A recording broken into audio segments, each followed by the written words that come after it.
orí dáfọ́ya ó dakin nílé rá orí dáfọ́ balùfọ̀n ó wọlẹ̀ lẹ́rìn bí ò bá sí torí Ṣàngó ìbá tí wọlẹ̀ ní kòso orí mi gbè mí orí mi gbè mí orí mi gbè mí òòṣà tí ó gbé ní bí òòṣà orí ò sí o orí nìkan ló tó ní gbè orí mi gbè mí kí n bá wọn kọ́lé mọ́lé kí n bá wọn ralẹ̀ mọ́lẹ̀ kí n bá wọn dẹni iyì láwùjọ kí n má fojú mi sunkún ọmọ kí n má fọwọ́ mi gbọ́mọ sin kórì mi má gbàbọ̀dè kí n gbẹ̀yìn àwọn òbí mi kọ́mọ rí ó gbẹ̀yìn mi kí n má ṣe rógun ẹjọ́ kí n má rógun ọ̀fọ̀ kí n má rógun wàhálà ẹnu mi kó má ràn mí lọ sọ́run ẹnu mi kó má ràn mí lẹ́wọ̀n ẹnu mi kó má ṣe kó bá mi kí n má tẹnugbó bí ọ̀wọ̀ láṣẹ Elédùmarè àti gbogbo ẹ̀yin tẹ́ ń wò mí bí ó ṣe rí nìyẹn ẹ̀yin náà fúnra lára yín orí yín á gbè yín láṣẹ Èdùmàrè.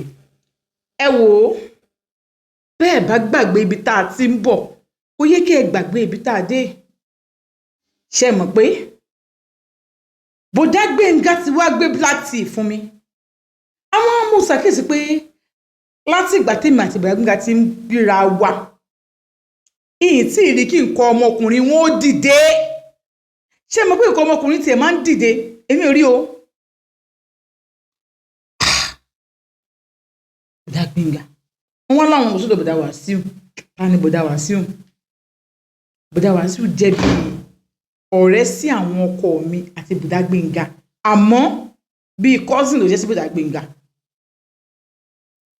Wọ́n láwọn ń lọ síbẹ̀ wọ́n gbé ṣé máa lọ àwọn ní no don't worry you are safe don't worry o safe sẹ́ẹ̀ mo safe ọjọ́ bọ̀dá Wàsíù ṣe cousin mi kọ́ ni òun understand òun náà mọ̀ kódà òun kò sọ pé òun ló pé kí n use mọ́ ẹ wípé gbà sọ pé mo feel like pé bí ẹ̀gbọ́n mi ló padà wá pé kí n use mọ́ ẹ ó mọ̀ tó àwọn ọmọ mi ṣe wà lẹ́yìn báyìí ó mọ̀ náà ó mọ̀ ìgbà tí pé mo fẹ́ bẹ́ẹ̀ ṣe anything papọ̀ I am doing it to satisfy my own mind. Nǹkan tó ń ṣe yìí tọkọ ẹ bá mọ̀ kò sí nǹkan tó fẹ́ ṣe torí nǹkan mẹ́ta tọkọ ẹ fi lè má dàtí ní bí àmọ̀ ọ̀bọ̀ ìlàjọṣepọ̀ àbí mo gbé ẹ fọkùnrin. sórí ìdìmú ọ ẹ farabalẹ̀. Hello, ẹ káàárọ̀ mà ti ṣeun. Èmi ni lady tí mo ra àgbò lọ́wọ́ yín ní láti Ondo ní last week. Mo ní kí n kí yín pé ẹ ṣé máa o ẹ ṣé gan-an ni o. Èmi mọ̀ pé ìyá ni mo fi ń jẹrà mi látọjọ́ yìí tí mi ò ti ràgbò yìí tipẹ́tipẹ́ ọkọ mi ló dẹ̀ ń confuse mi. Ẹ̀yin kan náà wà tó pé ìyá lẹ fi ń jẹrà yín tẹ́ ẹ̀ tí ì ràgbò lọ. Ṣé rí ẹni ìgbà tí mò ń lo àgbo ìbá ẹ mọ̀ pé mo sọ fún yín gbà yẹn pé ti bá tọ̀ pé ìtọ̀ mi máa ń rùn ìtọ̀ mi ò rùn mọ́ òun ti wá ń rùn lọ́mọ bó ṣe yẹ kí ìtọ̀ ṣe ìgbà yẹn ti bá tọ̀ even ti bá fomi flush ẹ̀ ó sì máa ń rùn kò rí bẹ́ẹ̀ báyìí o bọ̀ mo yàgbẹ́ dáadáa ẹ̀yìn mi tó dẹ̀ máa ń dùn mí náà kò dùn mí mọ́ díẹ̀ tó pé kò tí ì pẹ́ tí a bẹ̀rẹ̀ àti wẹ́ẹ̀zẹ̀ lèmi bẹ̀rẹ̀ sí ní lo tèmi mo kọ́kọ́ lo ilé tèmi ká kọ́kọ́ lò yẹn náà kọ́kọ́ lò. Àbí mo ní kò ní nẹ́ẹ̀tì àbí mo ní kò kọ́ sílẹ̀ tí n bá ti sọ yẹn fún ẹ ò ní problem. Àbámúra àbálò nígbà tá a débẹ̀ a lọ sí ibẹ̀ kíní kan pàtẹ́ mo bọ́ ọ̀rẹ́ wọn kan bẹ̀ ọ̀rẹ́ wọn yẹn mi ò mọ̀ ọ̀rẹ́ bọ̀dá Wàsíù yẹn ni èmi ò mọ̀ so bọ̀dá Wàsíù yẹn Muslim ni wọ́n ni àwọn tí wọ́n cousin ní bọ̀dá Gbénga ni wọ́n so mo ṣe débẹ̀ báyìí ìyàwó wọn tiẹ̀ mú mu ìyàwó wọn wà àmọ́ra dípìlì bẹ́ẹ̀ náà ó mọ̀ mi náà mọ̀ wọn ẹ káwé ìjọba ti sára adájọ́ yín kọ́ bí wọ́n wà so wọ́n ṣàgùn wọn lóúnjẹ ní àwọn tí wọ́n òkè mo ti fún àwọn jẹun sí wọn nígbà tó jọ ní òun bọ̀ bí tí mo jókòó sí mi àti ìyàwó rẹ̀ yàrá sí ẹjọ́ ń gist mo ṣáà ń gbọ́ no that's not what I want for her mo fara balẹ̀ bọ́ that's not what I want for her n bá sọ fún àwọn kó mo fẹ́ tọ̀ ibi tí wọ́n yẹn tí wọ́n lọ tọ̀ níbi tí wọ́n yẹn ó máa súnmọ́ tòsí ibi tí wọ́n ti ń sọ̀rọ̀ tó ń fẹ́ gbọ́ nǹkan tó ń sọ mo ṣe lọ síbẹ̀ yẹn nǹkan tí mo fẹ́ fún kọ́ yẹn I want him to suffer. I want him to suffer. Tí n bá ti strike bẹ́ẹ̀ yẹn mo máa ti get. So bí mo ṣe sọ̀rọ̀ tọ́tọ́ sọ̀rọ̀ tó bá tí mi gbóhùn wọn mọ́ mo fẹ́ jáde mo jáde sí wọn lọ́wọ́ báwo wá bí mo ti wà níbẹ̀ sí pé mo ń tọ̀ mo lọ lo restroom mi wọ́n ní okay no problem you can go now wọ́n á lọ mo wá ọkàn mi ò burú. I want him to suffer. No, I don't want to inform her. I don't want to involve her. Ẹ máa gbọ́. I want him to suffer. I don't want to involve her. And wọ́n fẹ́ involve. Àwọn fẹ́ kó suffer. I don't understand. Kò yé mi. Bàtà nù. Mo ní ẹ̀gbọ́n kan fẹ́ bẹ̀rẹ̀ nǹkan lọ́wọ́ ní kíni. Mo ní ta lè sọ pé ẹ fẹ́ kó suffer. Ẹ fẹ́ involve. Mo ní sọ commission. No.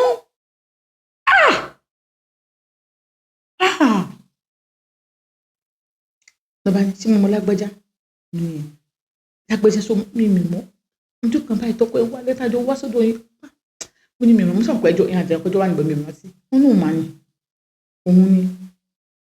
So mọ́mì mi dẹ̀ sí ń pè mí ọ̀rọ̀ bọ̀bọ̀ yẹn. So mi ì fẹ́ involve mọ́mì mi rárá. Mo fẹ́ kí bọ̀bọ̀ yẹn fún aláìlẹ̀ kó sọ́fà nǹkan tó ṣe. Tí ó bá fún mi lówó mi, I won't take it easy with him. Mo ní mo ṣe àwọn pé I don't want to involve. I want him to suffer. Ǹjẹ́ pé kí ni rárá? What do you mean? Okay, that's my phone, my baby. Fún mi jàre. Bani mi fi fèrè. Bani ẹ máa tí nírú fún ní irùngbọ̀n yín. Wọ́n ní ibo ló wà. Bani wọ́n ní òjẹ̀ yọ. Oko tó bá ti délé kò lọ yọ. A máa lọ yọ tó bá ti délé. People is going to pẹ̀lú ojú yín. Ó ń stress mi sẹ́ẹ̀. Ó stress mi. Ó jẹ́ kí n máa dáná fún ẹ. Kí n máa ṣe gbogbo ẹ̀ fún ẹ. Ṣé o kò lè kó ṣe? You know I'm your sister. I'm your elder sister. So elder sister. Àǹtí ṣeun ẹjọ́ ṣeré àwọlé nígbà tá a wọlé èmi náà ò fẹ́ lọ ara wọn ò kí ń dìde ibi tí mo ti wá rí nǹkan tó ṣẹlẹ̀ ni pé nígbà tá a wà nínú mọ́tò yẹn tí mò ń fọwọ́ kan irùngbọ̀n wọn mo rí accent nǹkan ọmọkùnrin wọn wípé ó dìde mo wò pé tàbá wà nílé kò ní dìde ó wà lọ́wọ́ dìde àṣẹ wá dé nílé báyìí ẹ jẹ́ kí n máa ń yọ kí n pimples wọn láwọn ń bọ̀ wọn wá wọlé nígbà tí wọ́n wọlé wọn láwọn ń bọ̀ pé àwọn yàrá olú wọn tilẹ̀kùn lẹ́yìn àti máa bọ́ síta padà wọ́n jáde wọ́n ti change kó tán wọ́n wọlé padà mo máa bá wọn yọ mi ẹ̀rẹ́ kéré action kankan ó ṣe bó sí nínú ẹyin ojú wọn nǹkan kan ṣe wọn mo ṣe ní ẹ wo lips yín bó ṣe rí wọn ní kí ló ṣe lips àwọn mo sí àwọn kan tó ṣe mo kàn ní kẹ́ ọ bó ṣe rí ni ó ní wo lips tiẹ̀ náà bó ṣe rí kéèyàn tó ní lips àti lips ni ẹ stop tó bá ti yá màmá lọ sílé rárá o our agreement is Sunday ó ṣe this is Saturday our agreement is Sunday wàá lo Sunday yẹn o tó bẹ́ẹ̀ ń lọ sílé wo ni tó bá dìde wọ́n bá lọ lọ́ọ̀kì ẹnu ọ̀nà wọn ṣèṣe rúùmù wọn bá lọ lọ́ọ̀kì wọ́n ní wo tó bá ti ṣe tán nísìnyí go upstairs let's go and sleep ọmọ mi ọkọ yẹn fámi let's go there ilé o ti ṣú now it's just 6 o'clock let's go there hello wo. Ọkàn mi ẹ̀kọ́ ló fà ó fẹ́ kún mi báyìí ṣé o ti ní boyfriend mi ti báwo ṣé mi lọ́kọ ni ọkọ yóò sí nílé I can see the way you are doing as if you want to go out you want to go and explore wo mo rí pé ọmọ gidi ní ẹni mo ṣe gbà fún pé kí n máa tiẹ̀ kí n fà ẹ́ mọ́ra o ọmọ ṣàlẹ́wà please máa tó rí pé ọkọ yóò sí nílé wọ́n sọ pé ó máa rìnrìn kún rìn anything tó bá need sọ fún mi máa ṣe fún ẹ ntí mi bá lágbára máa fún ẹ ní date and I'm gonna do it and I'm even thinking of you getting a shop tí ro ni mo sọ fọ́kọ mi ń gbé kó jẹ́ kí n get a shop tàbí kí n lọ fi certificate mi ṣiṣẹ́ ó dé ní pé mi ṣiṣẹ́ pé a máa kó lọ sí Àbújá ọkọ ni Àbújá you just telling me now kí ni bí ṣe Àbújá ó sọ pé a máa lọ ra mo máa ra property sí Àbújá pé tóun bá ti ra property mi àtó lè kó tẹ̀lé òun ó ní so òun lọ sí Àbújá so you want to leave me and go to Abuja o fẹ́ tẹ̀lé lọ sí Abuja àbí so wọ́n náà ti sọ o ti accept àbí àṣìbọ́kọ mi ni òkè ń wálé náà time tó fi wálé yẹn so that we be together in Abuja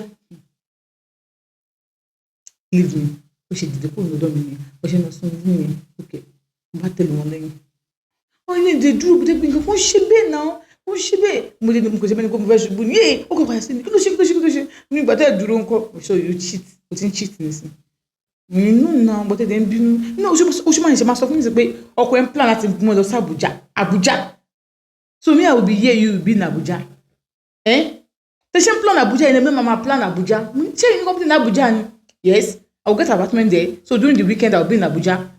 Or I'll be coming to your place during the weekend. Okay, mama, now so before I do any weekend. Agba. Matima plan ahead. Oh my God, Sheila. So this time tí mo sọ pé ojú ẹ̀. Ó mọ nǹkan tó wà láàrin wa. Lẹ́yìn kó máa sọ bẹ́ẹ̀. Bó ṣe ń sọ̀rọ̀ yẹn, ọ̀rọ̀ tó ń sọ yẹn kó ló ń wí ti tèmi. Ẹnu Gbẹ́ngà ni mò ń wò ó.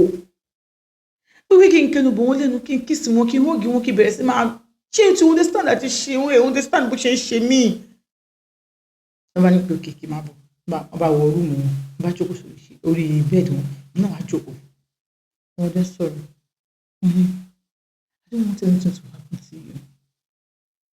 Ètò padà wáyé, I want to protect you. That's why mo ṣe máa pé kó sọ fún mi pé ẹ̀yìn Sàbújá. Àti ṣùgbọ́n ṣe sọ̀rọ̀ báyìí, mo kàn tẹnu bọ̀ wọ́n lẹ́nu. Mo ti bá kí stop me. No, I can't stop.